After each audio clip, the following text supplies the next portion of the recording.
And we are live with another episode of What the Flock podcast. I'm Heather from Tog Hauler Farm and Aviary. And I'm Sean from Birds by Us.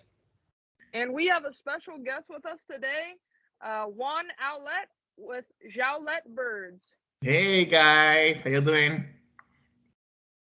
And today we're going to be doing the episode specifically on Juan's aviary, and Juan specializes in Kakarikis. So we'll get this started with, tell us a little bit about your aviary and all the birds that you raise. My aviary is, I love my Kakarikis. It's one of my favorite species that I have. That's why I'm very focused with them. I have Kakarikis. I have different birds. So I have Kakarikis. I have parrotlets. I have border parakeets. I have mustard parakeets. I have Indian ringnecks, Quakers, green cheeks, and what else? Right now, what is new? I got some linealated parakeets. So I'm very excited. Finally I have a pair after holding myself for a couple of years not getting them. But yeah, I think that is all that I have. Yeah. Oh, English budgies, and I have a pair of rainbow. Oh my gosh. I have a pair of rainbow budgies. They're on eggs right now, and I have a pair of red ones. Oh, cool. Yeah. So I have a couple of birds. Okay, Juan. How did you get started with birds? How did I get started? So I've been always having birds, like even since I was a kid. I grew up in Puerto Rico. I grew up in a farm. My family still have a dairy farm with the present. Wow. And my first bird was a cockatiel. After that, my second bird was a green sheep. and that's how it started. My green sheep, it was my first conure when I was a kid, and I lost it in Hurricane George. I don't know, it's probably some Puerto Rican probably remember that hurricane. And I lost it. The winds took it off with it. But I was a kid. I was a kid. So those were my first bird. And then I always kept around my life like lovebird, finches, what else? Like finches, cockatiels. I always kept those kind of birds, even till I moved almost 5 years ago now. That I moved to United States, I was having lovebirds there, and I left them in the island. When I moved here, I left them with my mom, which she have got some other birds too, like cockatiels throughout the time too. Last one was a Quaker. But yeah, those were the kind of birds that I grew up with. And now fully in Florida, he's gonna be breeding birds close to 3 years in Florida, fully working with them. With the Kakarikis, I've been working with them close to 2 years now, but I did read a lot about them. I did get education with breeders and groups in Facebook because there's not many information about it. But yes. Do you specialize in Kakarikis?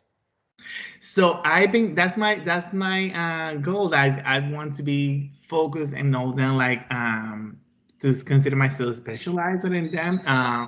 But yeah, those are my first birds that I have my focus right now, in breeding them correctly with their mutations and age-wise, those kind of things. So that is my daily bread, dealing with Kakarikis. And then, of course, my other birds on the aside, which I keep working with them. But I'm very, very focused with Kakarikis, yes. Okay. And you run a group for Kakarikis, right? Like Yeah. This is something that I talked with a Kakarikis breeder peer a while ago. There were some groups, but they were not specifically for breeders in the United States. right. Because there were some groups and when you go to those groups, and you're gonna see a mix. You're gonna see a mix of United States people with people that are in Europe, which is totally different the way that they're working with them. Not so different, but yes, it's very, very a big difference because of the bloodlines and the mutations that probably they have there that we don't have here as much. But yes, I started this group. We have a small group of breeders. We have a private group that a friend just started, and then I opened it because I was like kind of tired of working and dealing with the people that they don't know much about it, and then they want to get into them, or they always have like the typical questions like, this is a male, this is a female, and they send you a picture, and or they get this bird from a breeder in United States, and instead of going asking that breeder where they get it from, the questions, they just go to the group, right? Okay. So I saw an opportunity there for like to create a United States Kakarikis breeders USA only group, for like if you are a bird breeder of Kakarikis that are interested in work with them professionally and in their conservation, or if you're a future owner or an owner of them that are interested in learning, go for it. Go and request to be in the group. There are like two questions that are basically about if they're in the United States, if they want to learn or working professionally with them, or if they want to learn because they are going to become an owner or they are a new owner with them. So those are the only two questions that we have there. And once you go there, we're starting to add more information about them, at least every Friday, to make a post about their discussion, the importance about their leg band, proper breeding, nesting, diet. We're working on that week by week. We're gonna try to attach breeders that are in the group to for them to talk about themselves, to about their experiences with certain things that we are doing with them. Yes. All right. Before Heather gets on to her next question, Yes. let me show our audience some of your Kakarikis, because like you had said earlier, you specialize in them. So we made a little slideshow for your birds. Oh, yeah. So the audience gets to see what you have, and she'll start on with her next question. So let me just show the screen. Yeah, and your birds are very beautiful. Like you have some really nice looking birds. Did you guys see the screen? Oh, hold on one second. There you go. Yes. Hold on 1 second. All right, now could you guys see? Yes. All right, y'all. So this is Juan's Kakarikis. Damn, you have some really nice colors. Yeah. My first exactly. Kakariki was the one that is on the Christmas tree. Oh, really? Yeah, that is Pikachu. What color mutation is that? He is yellow, but it's called a dark eye clear, DEC yellow. But if you notice, he have a cinnamon spot in the back and besides the eye. So that means that he's genetically cinnamon green. Wow. But it shows up actually, as a yellow. That actually leads me into my next question, honestly. What are all the mutations of the Kakarikis, or just like name like quite a few? Like Yeah, so following up the question with Pikachu's color, that he's a yellow, and if you can see, there's another yellow and the left corner, that is Star. Star is a double factor dark eye clear yellow, which is known as a gold cheek. That's some breeders call them gold cheeks. Yeah, so there are mutations. There is like many birds, you have to split them in blue lines and green lines, right? Mm-hmm. And you're gonna have probably the same kind of mutation or name depending on the lines, if it is on the blue line or the green line. So you're gonna have the yellow, which is the green line, and from there you're gonna have which is a dark eye clear. It's not Latino genes in the Kakarikis. There is not a Latino genes, which is something that other people call them, like, I have a Latino, and it's because it's yellow and the eyes look like kind of red. It's dark eye clear is similar to when you have a green cheek that is cinnamon, right? Mm-hmm. It has that kind of like ruby color eyes, like kind of a plum color eyes. But yes, so that's one thing with the dark eye clear. So that is from the green line. You have the yellow. From the blue line, you have the cream, which is a dark eye clear turquoise, which is the cream bird that you have here. There is no albino or white birds in the Kakarikis. It's the cream one that you have in the right side that is lily.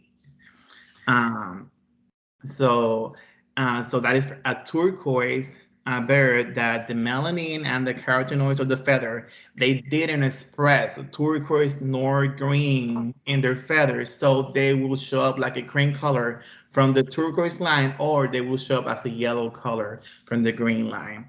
So you're gonna have the normal or wild type color, which is the green. And you're gonna have from that side, you're gonna have the pied, and you're gonna see birds that they will have pies on their feathers, single 2 or 3 pied dots on their feet. You're gonna see that too, but don't, when it comes to the feet part, you cannot go so much for it. So you're gonna have green, yellow, pie, cinnamon green, which is which is in the right side of the post that you have here, the last one in the corner, that is Hope, and she's a cinnamon green. Yes, so, and you wouldn't think that you're gonna get that color from a blue line bird, but Hope is actually a split turquoise. So some of the color mutations are like conures then. Similar, but it goes complicated a little bit because then you have this turquoise, you have the turquoise pies, of course, and then you have the cinnamon turquoise, and you're gonna have what is more complicated is the spangle, and you have the other mutation that is I don't think that is new. We have some of them in the United States, but not as many. It's a model. It's a model, so you have like dots in the feathers. So the spangle is very similar to the marble mutation in parrotlets. So it marks the feather kind of a scaly, but it's beautiful. But they're very expensive, but they are in the United States. And mostly those birds are in the United States only in the turquoise line, because till the present, nobody have taken the time and the patience to breed them with a blue line and split them to have green spangles, which they are, and they're super gorgeous. The model is the same thing. And the other mutation is the Misty. And the Misty, I only have seen it in United States. It's like a dark turquoise, kind of a cobble gray, that kind of color, and it's impressive. It's beautiful. And there is the Misty green, of course, which some people call it olive in the European continent, and some people, for that bird that you have that is completely yellow in the European continent, they call it butterscotch. Butterscotch, I think so. I don't know why, but it's still a yellow bird. So those are technically the mutations: yellow, green, cinnamon, turquoise, cream, misty, model, spangle, and both of them and comes in pies with pie feathers, which is the dominant gene. Either from blue lines and green lines. Yes. that's a lot to handle, but I mean, I know some of the mutations that you had, I'm gonna be honest with you, somebody that might do a lot of research in Kakarikis might understand. I mean, some of the color mutations, what's it called? Some of the color mutations that you had mentioned are similar to like conures, like for example the turquoise that you mentioned, but other mutations, like I didn't really understand, but I mean spangle and the model mottlet model as it's really complex.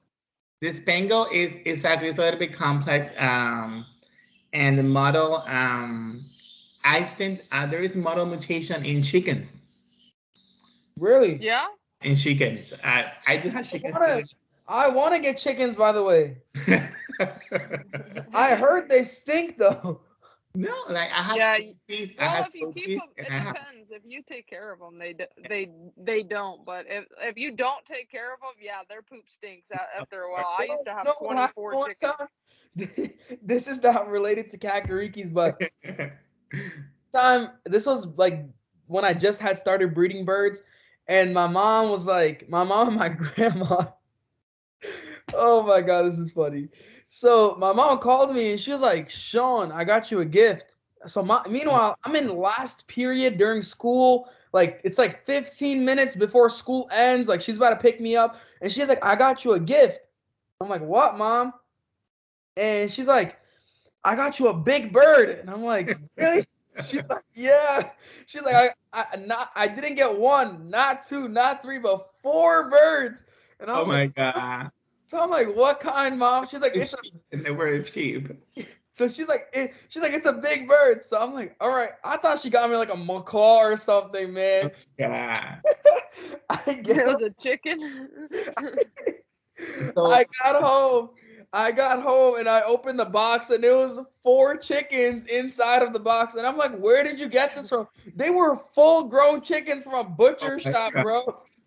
Oh, yeah, so Oh man. I do have silky chickens, and they are I have model silky chickens, and they are like that. You're gonna have like spots on the feathers. Um, and the same thing in the Kakarikis. They're very similar. The thing with the model mutation is very similar to the Spangle. But you can see it. You can see the different patch on their feathers. Yes. Oh, okay. Well, sometimes, okay, I don't know if it's just me, but sometimes like Skype messes up. Is his camera on or is it off, Mine is Sean? on. No, mine. Is mine on? No, no, yours is on. Is Juan's on for you guys? Yes. Because Yeah. sometimes, okay, okay, Nah, okay, then it's it's it's. just that's what happens when you use a Samsung. It's okay, Heather. It's okay. I have an Apple Oh no, actually, but but okay. yeah, but it's okay. You have an older version then. Okay, I have Apple. Okay, no, I don't. I have a 13, but good try. Anyway, we'll keep going here.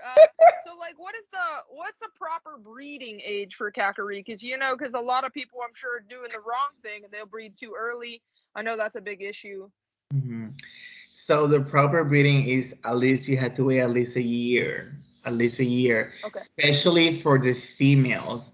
That is, and following up that questions like, how should I pair them? It's very difficult pairing them because these days, because many of the Kakariki bloodlines, they might be related because we only got a handful of them in the United States. So that's why you have to be careful pairing them. So at least a year, wait for them because the females, they're ready to lay eggs sometimes up between the 4 to 6 months. And they will do this mating call, which they bend forward their body and they will start calling the males. Really? Yes, yes. So Well, you have to be waiting like the year because their lifespan for their breeding lifespan is not as long. It can be between 5 to 7 years, the most, the most. So Mhm. sometimes not even 5 years. So the issue that we're having right now is that some people start breeding them since they're like 6 months. They just put them in a cage and start breeding them, and then the thing is that they lay big clutches. I have a pair right now that she lay like 10 eggs. Wordle? yeah. Yeah, yes. The thing is that of course you won't be having all of them 10 babies many of the time because they hatch in different dates, and while she has to feed them, she lets them attend in the eggs. But either way, she put the energy on laying that amount of eggs. And so They if need a you have lot of. They probably need a lot of calcium then, right? they do, and they will eat the cuddle bone. If I only use liquid calcium in case of an emergency, Uh huh.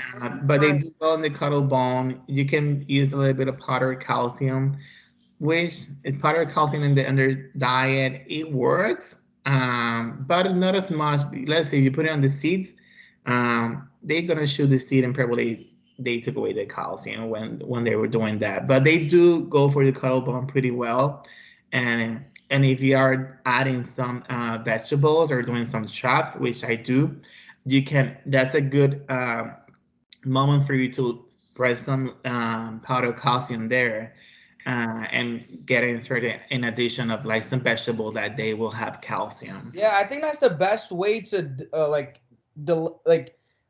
if you want to give like powdered substance to your birds. I think the best way to give it to them, like for example, like breeding, like formula, like you know the powders that you have to mix, like. Yeah. I think the best way to give that to your birds is through like chop or like vegetables, because that way they're getting like straight away to the thingy rather than to the water or to the food, because with the water it can dissolve very easily over time, and with the food it can fall to the bottom, and if they're picky they're going to pick through it. So I think the best way is through chop and through veggies.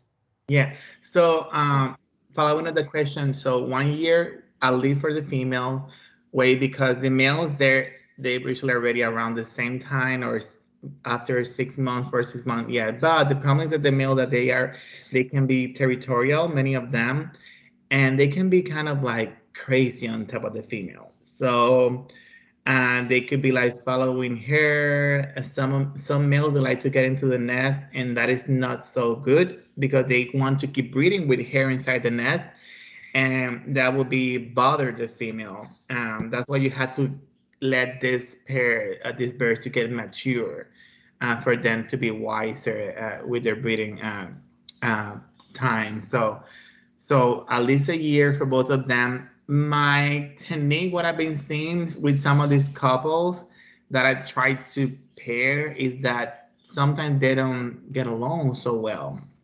Even when I haven't lost a bear if I put them in the same cage, but they will be like, they can be a little bit difficult to pair. Like what I've been seeing, that sometimes the male calls certain female, and you see that, you can see that, and because the female will be doing the squatting, like the mating call squatting, and you're gonna see this male calling her, and he usually will go to the corner of the cage and looking at her, and that is a signal to let you know that that would be a good pair.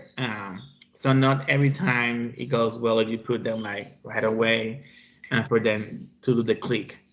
But some people have been lucky with that, like putting them together from they're not knowing each other pretty well, and then go for it. But in my experience, just be patient with them, and look how they will get along. Like who's calling who, like how can you put them together?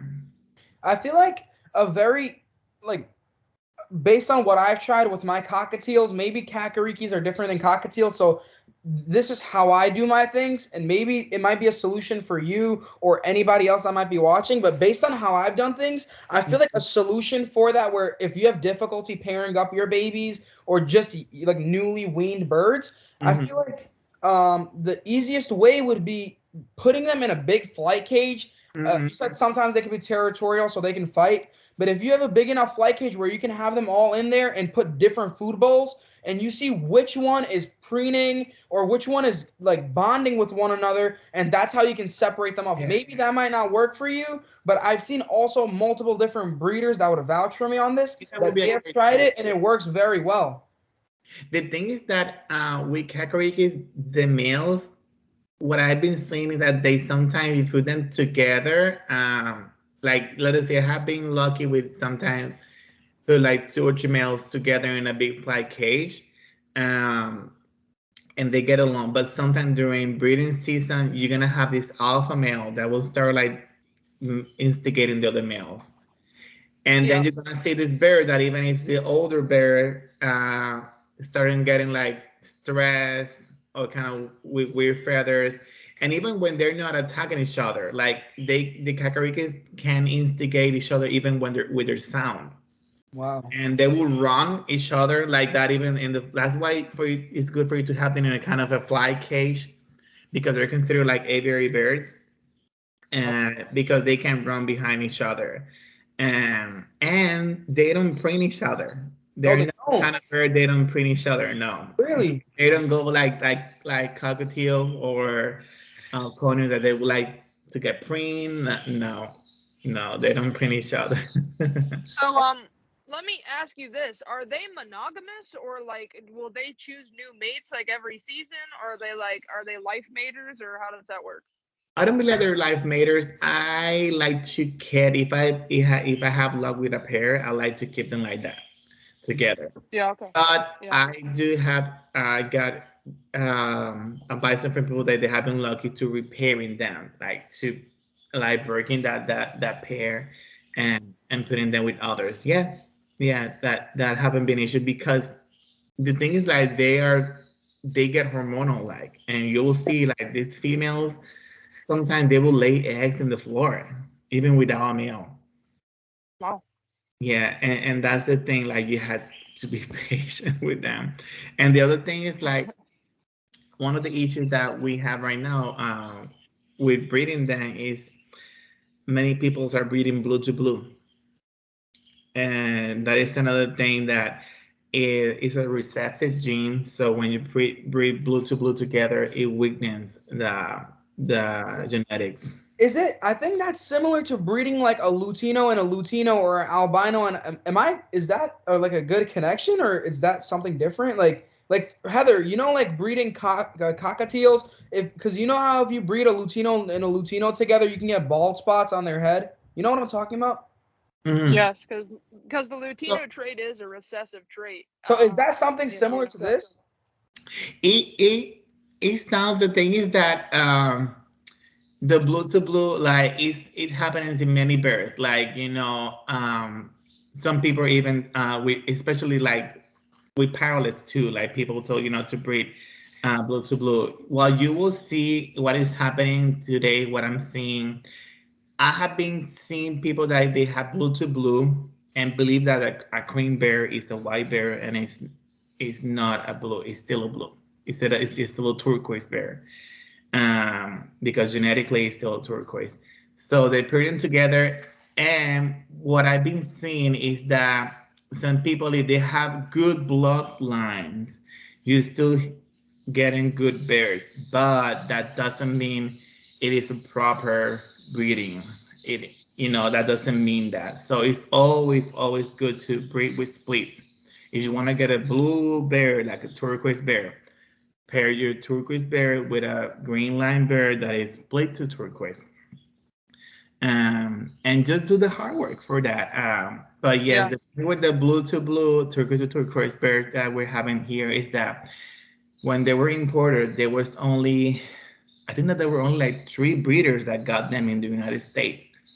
And the turquoise line, I think that I was talking with one of the breeders that got them, and he said that he got them around 2017. Wow. So they're fairly new to the But U.S. the turquoise line, yeah. The green line, I think that have been here longer than that. I think that 2012, 2010, I think so. But there were, funny fact, there were not green colored birds imported. So they were imported cinnamon greens or yellow birds. So Oh wow. which they're still being green lines. That's why we were able to get this normal wild type color bear. But the normal wild type color bear, because of breeding blue to blue and many yellow to yellow, which is not an issue breeding yellow to yellow, but you're still breeding for the pied color. And the pied is a dominant gene, so you're gonna see a lot of pied birds in the Kakarikis birds. So you don't see often the normal wild type color, like a whole green bird with dark legs, completely green, beautiful bird. You're not seeing them as often these days. Wow. Okay. That leads me to another question. So we were talking about breeding, so I have a question for that, right? So my question was, as far as breeding Kakarikis, first, what diet do you keep your Kakarikis on? And based upon that question, do you have the same diet for breeding season? And if so, do they have a breeding season, or they breed all year round? That's the thing. Kakarikis, they can breed year round, but they get very hormonal between around November and of course in spring. But yeah, I had got babies that they came from the summertime too. And recommendation, like I don't breed my birds more than 2, 3 times a year. I think not only probably two, because they can breed a lot. So that's why they You're don't. laying that many eggs, man. That's a lot of eggs. Exactly. You have to be very careful with this bird. You have to, if there is a necessity for you to separate them and take away the nest or separate the female and the male because you don't want them to keep breeding, you for the health of the hen, you have to do it. So I don't recommend it for you to breed them more than 3 times the most a year, um, because they have big clutches. What I feed them high quality seeds, and I do feed them a lot of chop. Like I'll do a lot of chop all the time. Like yeah, when they're breeding, I'd like to add egg protein, and you can add it in the shop, or I put a bowl aside with the egg protein, um, which is a good protein for them, and they will go for it. They do like their greens. I like to add like big leaves of green. You can add kale, cilantro. You can add Roman lettuce for them to get used to since they're babies. I always get them used to their veggies. But if they're very messy birds, so if you chop like big pieces of chop of like let us say carrot, broccoli, a little bit of big pieces of kale or like cucumber, what else? What else? Like I forgot the name of this bird. Like pieces of apple or like blueberries of strawberry. Like if you chop them big chunks, they will throw them out. They will kick them out because That's what we were talking about on the last podcast, and even on the phone with Heather. We like to get our chop done in the food processor, and that way they can make a lot less mess, and you can save a lot of the chop because what's happened with the bigger cuts, like the bigger chunks, is that they take it and they drop it on. Yeah. And the Kakarikis get into the bowl, and the Kakariki is one of these parrots that there's like parrots that will grab their food with their legs, and they will even reach throughout the crate to the grill the cage down to the cage and get anything that is under it. And they're very smart on that, but they will throw everything. So doing chop is very good for them. Get a good food processor for that, and it's great because they will be eating it whole, like directly from the shop. And I do a mix up the chop. Of course, I don't put avocado, and I don't put chocolate. I also heard that lettuce is not good for birds as well, right? I use ramen lettuce, but just not, it's not like a lot. It's just, I can add it just as a treat. Or usually when you're trying to get them used to when they're young, because it's very accessible. You can just put a piece for them to get used to that bare red, oh my God, to that green leaf. So what I do, I like to do kale, cilantro, broccoli, cucumber. What else? Good, right? Sorry? Broccoli. Yeah. And they usually go, if you put a broccoli flowers, they usually go for that because it reminds them of the millet. I don't like to wean my birds on millet. I can give it to them, but I don't like to wean them on millet because you know how hard to get a bird off the millet diet? Huh? So, I've never had that issue before. I don't think I've had that issue too. My birds, I feed them so much millet when they're young babies to like get them onto the onto millet, like onto other stuff. They literally end up hating millet. Like I don't know, like it's like they don't want to go after the millet. With my experience is that it's very hard to get them to use to do other seeds or the vegetable diet because they're so focused on the millet that they don't want to transition. And it's kind of hard like to wean them in a vegetable diet. Corn and sweet peas, the birds will always go for corn and sweet peas. My birds, like when they're first weaning, corn and sweet peas are their favorites. They'll just go straight for the corn and sweet peas. I never add corn to them like there. I had to do sweet peas. But I didn't think I had add corn into their diet. Corn is literally my bird's favorite. Like my breeding birds, especially. Like when I bring the chop in the morning, like I always add two blueberries to every. Like I use paper plates for mine. I always add 2 blueberries, and then like in the chop there's corn. Like I just use frozen vegetables. But they always go for the blueberries and then straight to the corn. Even the breeding birds. The sweet, they're gonna go for the sweet. Yeah. Yeah. And how often do you give your chop, Juan? So what I do a big chop, and like 20, 30 pounds, I put them like in bags. I do a big chop, and I just froze it, and I try to give them almost daily a little bit to them. It's very messy because when they clean their shop, it can stain your floor too. Oh yeah. And so that's part of the struggles. And because the Kakarikis, they're messy. They like to take showers a lot. Like I have heard people that they call them semi-aquatic birds. It's not that they're like ducks. That would be in the time, but they love their shower, which is good. At least I get in showers not every day. Sometimes every day. But sometimes, I can't give it every day. But what I do, I put a piece of paper under grill, and I put a big bowl of water for them to be able to get their whole body inside. And once they're inside, they just bathe themselves. They just slap their wings very hard, and they just get all the body wet, and they love that.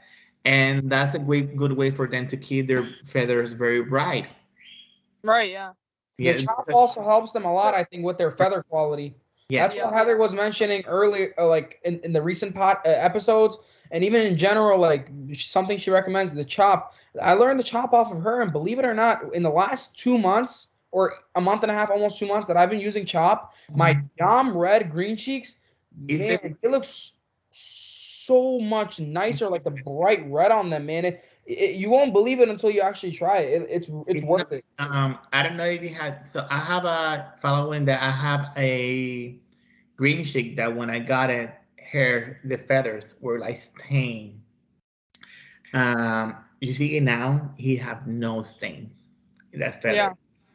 And good natural light where I live. I have a lot of natural light in my house. I have them in a room where they're like beside to the window, and my birds are on the line. I wish I let my Kakarikis go here and there, fly outside too. I wire all my lanai. It's like a 50 feet long, and I let them there. So it's natural light. It helps their feathers too. So lighting is very important for them too, and let them fly. But following the diet, what some people do too. They can add a couple drops of red palm oil in your chop. Really? Yeah. Yeah. I learned something new. Yeah, and that will help their feathers, especially when they're molting. And what else can you add? Flax seeds, they're very good. You use Niger seed for your birds? Like, do you know what that is? Niger seed? Probably I have seen a different name, but not it comes to my mind. Yeah. So I've never even heard of that. Search it up. Or okay, hold on. Here. Do you know what hemp seed is? Oh yeah. Yeah, I know. Yeah, hemp seed. Everybody knows what that is. That's good for breeding, I heard. Yeah, I heard it helps stimulate the birds as well. I'm not sure if that's correct. No, that's true. I've never heard it called Niger seed or whatever. I've never heard that. It's like a. I've never heard of that. It's like a black seed you mix in with your regular seeds. And I heard it's very beneficial. I don't know. Hold on. Have other names. I don't know how it's beneficial, so don't ask me. But I know it's beneficial for birds. And I've seen it too that seed is beneficial for certain disease too. Really? Okay. In certain groups, I've seen it that they use it. for a certain disease too. Yeah. But yeah, I don't use it. I don't use it for breeding. I just let them breed most natural as possible. I don't force breeding. I'm very patient with them, and I'm a certain kind of impatient person, but I'm very patient with them. That's why I wait a whole year for them to breed, and sometimes they don't do click. Sometimes, like Kakarikis, I've been seeing that sometimes, depending, I'm gonna blame it in genetics. They can be sensible, so you can have a bird that's Sorry, completely my dog. healthy, but it's sometimes like out of nowhere, you find a bird, it passed, and you're like, okay, what's up? So Kakarikis, that can happen. I have people that blame those kind of events for them to have like heart conditions or seizures. I have never got any bird here having a seizure, but sometimes if you have a heart condition, you don't see it. But again, that is related to bad genetics and bad breeding. And what we've been seeing with the bad breeding issues with them here today is that you're gonna have small birds. So that leads us into our last Hold on, question. hold on. No, One question before he goes, because I wanna get this question for all of the viewers. So this question is obviously like specifically for the Kakariki King. I've seen their quality on your birds, and if any customer wants to ever ask about Kakarikis, you would be my go-to. So our second to last question before we let you go is, do you recommend Kakarikis as pets?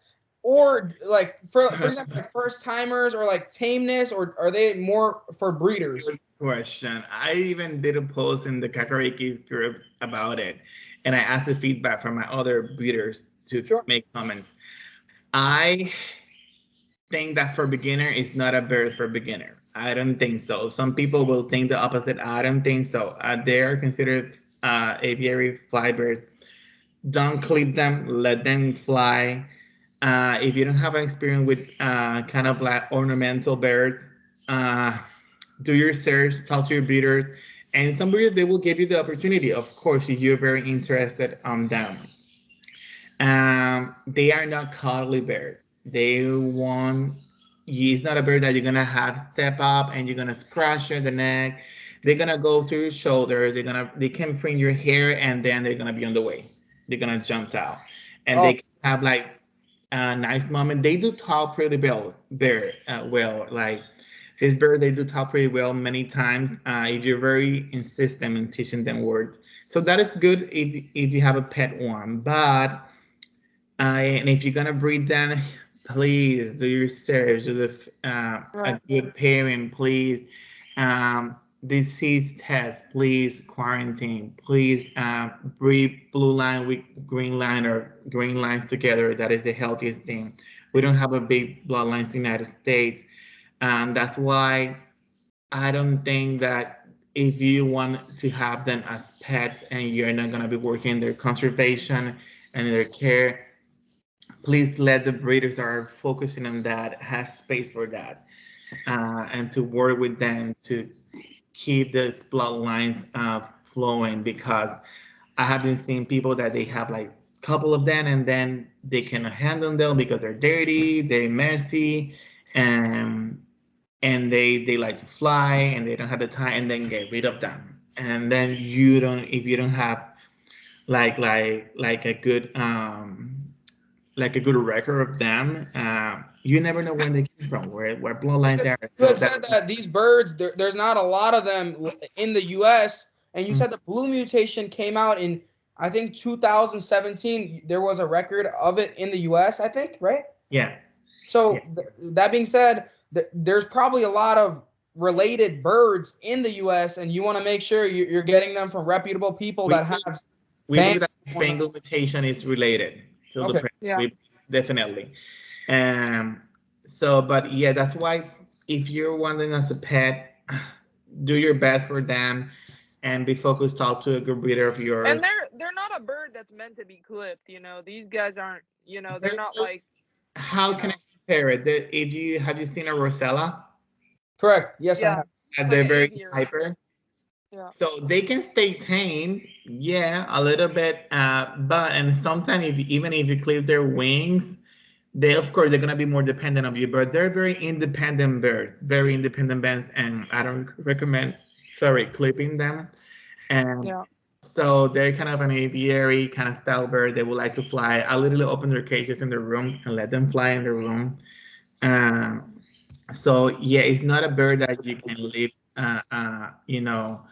just standing there as a pet and want them because they talk and they're pretty and whatever. So do your research. It worked for them. Like we don't have so much of them for these birds to get wasted. We just want them for to get to prosper and get to a point like say, oh my God, we at least we have a good amount of them. They're not related because we have this space for them to grow. So they're not as cuddly. They're not gonna be like a bird that is gonna be on you, like a cockatiel or a conure. Um, and the males can be territorial. They can bite you. I've been bitten by my males. Um, and females, not so much. They're not as much as territorial. So those are basically the issues that I see in pet owners that they ask about. Oh, my bear is biting me, and that happens. But Yeah. yes, I will focus them on getting into the good breeding program, and after that, just open them for the public, open them for pet homes. Yeah, But but that could be a couple years, you know. We want to like that's exactly how I feel about like when I'm getting into illagers or like correct. I raise duskies and duskies are there's hardly any duskies on the East Coast. You know, I really want to just get them into breeders' hands and get more people working with them as far as because they're a dime a dozen nowadays. And then if we keeps going this way in the next 10 years, we're not going to see some of these species. That's just Correct. Correct. and that's because there's not a lot of people working with them, and that's the problem. It's more in depth, and following that, breeders need to work together too. Like Oh yeah, yeah, breeders need to work together, and learn from each other. That's why my advice: try to work together, trying to learn how to breed them correctly. Don't take it personally, like we're attacking you when we tell you like, hey, this is the right way. This is what we advise and recommended. Um, it have a purpose. It have a purpose about their bloodline, about their care. And another yeah. one more question before Heather asks her final one. If you was to give your opinions on the Lacey Act, what would you say? I'm not sure if you've looked into it or not, but this can very much affect us. Oh, it's gonna be bad if you pass. Like, do you know how hard sometimes to sheep a bear or to sheep a reptile or any kind of pet is? And there's even some breeders that they're like in farther areas. Like I have a good friend, Kakariki breeders in Oregon, and she's so good. It's very hard for her to sheep. Imagine if this happens. It's gonna be like super worse, super difficult. I think that not even only for us, like we have mentioned before, for pet stores, that they're not. You're gonna start seeing pets that they were here before and now they're not. It's like Yeah. what happened? Like, they're so easy to display, but it's It's like, yeah, getting this. very hectic, and these people don't understand that without us breeders helping one another, a lot of these species of birds can go extinct. Yeah. Well, and let's just not even talk about breeders. I mean, this is going to affect everybody. So, I mean, the proper And steps need to be stores, taken by a lot of everyone. these stores get their birds. Like for example, a lot of these local stores around me, they get their birds from South Oh, Carolina, United North Carolina, States. Yes. mainly Florida. And you know what's going to happen to some of these Florida breeders? A lot of their customers are stores out of state. Florida and Texas. Texas You have. know, Yeah. so I many mean, of these breeders get let's burnt not out. even sit there and talk about breeders or stores. This is It's going to affect everybody. even the people who just have these animals as a pet. And Like it's if gonna you have a they're gonna move out of veterinarian, state to another state. right? If you have a veterinarian that's out of state, because like in Maryland, there's only Yeah. one avian specialist in the whole state of Oh, Maryland. So a wow. lot of people go out of state to Hmm. get that help. And if you have to go out of state to get the veterinary service, that's going to be considered a felony because now Yeah. you're transporting an animal that is now considered injurious. So yeah, everybody needs to do their due diligence and work to get rid of this. Honestly, For your senators and tell them like, and even if you don't have a template like you guys have provided before, like this is what I type it to them, just tell them like, hey, I don't agree with this law. Yeah, it doesn't have to be an essay long. It could be very simple, like, hey, I don't support this. Yeah, Yeah. exactly. As simple as that. Just go for it. Just a simple 2 or 3 sentences that will back that up. But yeah, it's scary. It's It scary. is. It's scary, It is. scary. It really is. So and that's gonna conclude our episode for today. I want to say thank you so much to No, Juan, bye. and he brought the knowledge today. It was a great podcast. Everybody check him out at Jaulet Birds on Facebook. We'll leave it in the And description. yeah, we'll Yeah, do it in the description. Jaulet Birds on Facebook and Jaulet_birds on Instagram. yeah. Check out his aviary. Check out his birds. Thank you again. And we'll You see guys. everybody next week. Thank you so much, Juan. Yeah.